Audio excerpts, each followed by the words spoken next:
The C-17 Globemaster, a versatile airlifter. It was March 26, 2003. 3 days into the U.S. invasion of Iraq, 15 C-17 Globemaster 3 transports took off from Aviano Air Base in Italy, packed full with paratroopers from the 173rd Airborne Brigade. Their mission was to open up the northern front against Saddam Hussein's forces by conducting the first combat parachute drop since the invasion of Panama in 1989. The C-17s flew through the night over the Balkans and Turkey before entering Iraqi airspace. Navigating solely by night vision goggles, the pilots maintained tight formation on the long flight into battle. As they neared their objective at Harar Air Base, they began a rapid descent from 30,000 feet down to just 1,000 feet to avoid surface-to-air missiles for as long as possible. It was a risky maneuver in the dark, but losing a single C-17 with over 100 paratroopers would have been a disaster. 5 miles from the drop zone, the transports leveled off. Using markers placed by pathfinders on the ground, 10 C-17s began dropping paratroopers out the rear ramp while the other 5 dropped vehicles and cargo pallets. Each soldier had only a second to exit the plane at 135 knots while carrying all their parachute and combat gear. Once the drop was complete, the C-17s turned for home, their mission a success in delivering the 173rd Airborne to open up the northern front. The following day, the C-17s returned with another load, airlanding the rest of the brigade's equipment including M1 Abrams tanks and Bradley fighting vehicles.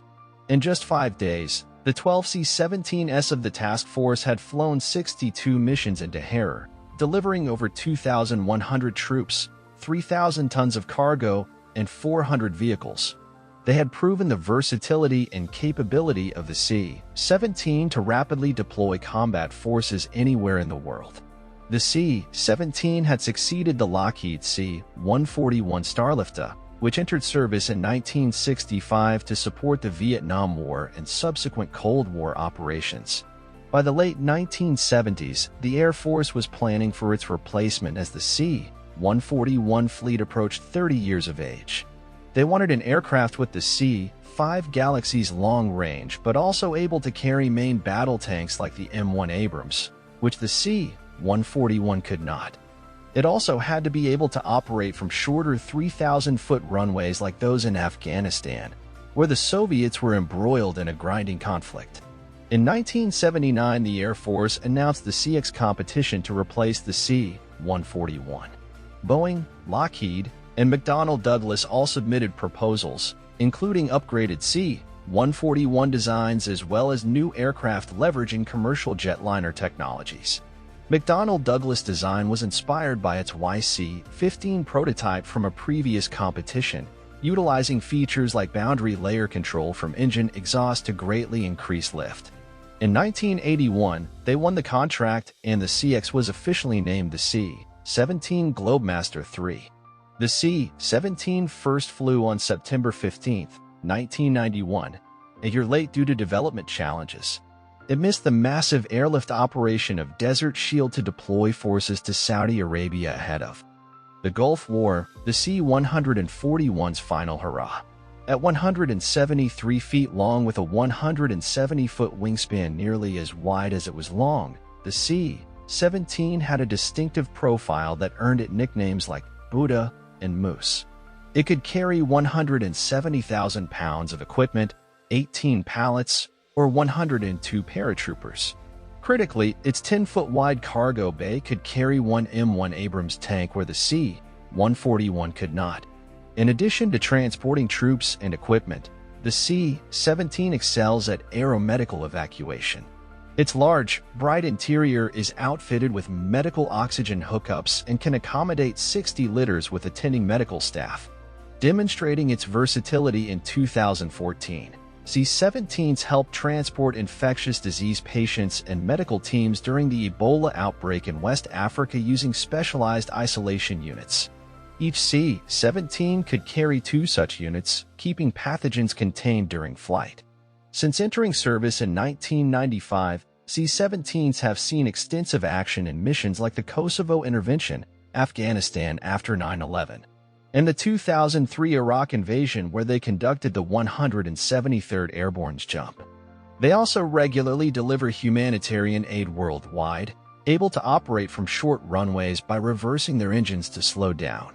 Less commonly known missions have included transporting the killer whale Keiko to Iceland in preparation for release, and flying annual resupply runs to McMurdo Station in Antarctica by landing on sea ice runways at least 6 feet thick. Looking to the future, the C-17's 2,400 nautical mile unrefueled range allows it to support U.S. forces across the vast Pacific theater. With aerial refueling from tankers like the KC-135 and new KC-46, its reach is essentially unlimited. In 2021, the Air Force tested a new Rapid Dragon concept using C-17s to rapidly deploy cruise missiles by air-landing preloaded pallets. A single C-17 could launch over 24 JSSM missiles, more than a B-2 stealth bomber is capable of carrying. Another emerging mission sees C-17s rapidly deploying Army rocket artillery. HIMARS trucks are trained to quickly roll onto and off of C-17s to strike targets from afar with precision-guided munitions before retreating under the C-17's protection. With targeting data links, HIMARS units could strike targets hundreds of miles away without spending more than a few minutes on the ground. Today, there are 222 C-17s in service across the active duty Air Force, Reserves, and National Guard. Remarkably, only one has been lost in 30 years of operations, a testament to its safety and reliability. With an average age of 19 years and no replacement currently planned, the venerable C-17 will continue to be a workhorse for global airlift and expeditionary operations well into the future. Whether hauling tanks, troops, whales, or missiles, there is no aircraft more versatile than the mighty C-17 Globemaster. Its ability to rapidly deploy combat power from austere bases worldwide has proven it one of the most badass planes ever built. Based on the information provided in the article, here are a few key points.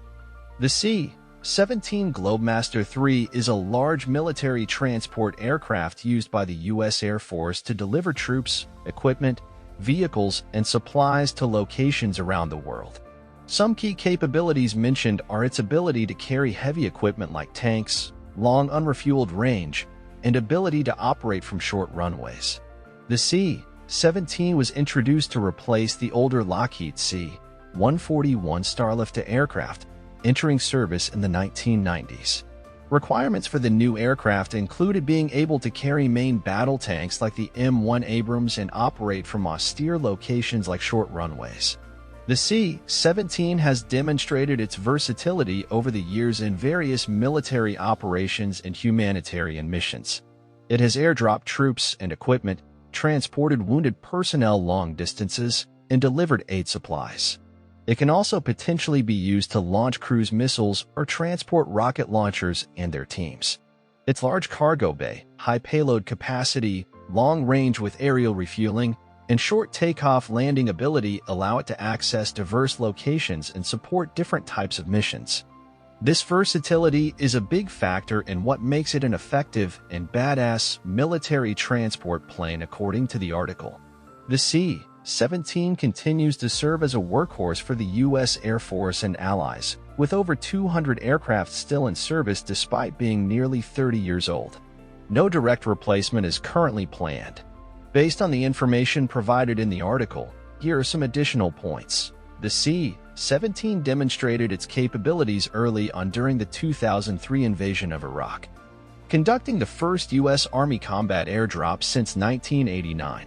It delivered over 2,000 troops, 3,000 tons of cargo, and 400 vehicles in just 5 days, opening up the Northern Front. Its design allows it to carry a wide range of vehicles and equipment that couldn't fit on previous aircraft like the C-141 Starlifter. This includes one M1 Abrams tank, 2 Bradley fighting vehicles, 3 Apache helicopters or surface-to-air missile systems. Beyond transport, the C-17 has been tested in other roles like launching cruise missiles from internal cargo bays under the Rapid Dragon concept, potentially transforming it into a temporary bomber. The Army has trained to rapidly airlift rocket launchers like HIMARS aboard C-17s, fire precision-guided munitions, then quickly return to the aircraft for departure. This enables quick strikes from afar. The aircraft has a long operational history since 1999, supporting missions in the Balkans, Afghanistan, Iraq, Africa, and elsewhere. It also transports humanitarian aid and supports scientific missions to Antarctica. With a range of over 2,400 nautical miles without refueling, aerial refueling gives it essentially unlimited reach. This allows it to support U.S. forces globally from bases in places like California. After 30-plus years, the C-17 continues to have an excellent safety record with only one loss to accidents out of over 200 built. No direct replacement is currently foreseen despite aircraft averaging 19 years of age. Here are a few additional points based on information in the article. The C-17 has specialized capabilities for medical evacuation. Able to transport up to 60-liter patients or more ambulatory patients over long distances with onboard medical facilities and oxygen. It can carry the transport isolation system, which allows for safe air transport of patients with infectious diseases. The TS contains 2 isolation chambers and HEPA filtration. This was utilized during the 2014 Ebola outbreak response. The aircraft's large 85-foot-long cargo compartment, 18-foot width and 12-foot height allow maximum flexibility for transporting oversized or unusual cargo like vehicles, helicopters, and other equipment. Short takeoff and landing ability is a key attribute, allowing operations from runways as short as 3,500 feet. This enhances flexibility and enables support to austere damaged airfields. Reverse thrust engines also aid in short field performance, with the article noting the C-17 can back up on the runway during landings for minimum stopping distance needs. International missions have included supporting Australian and European country deployments, highlighting the aircraft's global utility for U.S. allies as well. Unusual past cargo includes transporting the killer whale Keiko from Oregon to Iceland in preparation for release, demonstrating the C-17's ability to carry oversized live animal cargo if needed. Over 30 years of continuous development and improvements have maintained the C-17's relevance, with no direct replacement foreseen despite aircraft averaging middle age.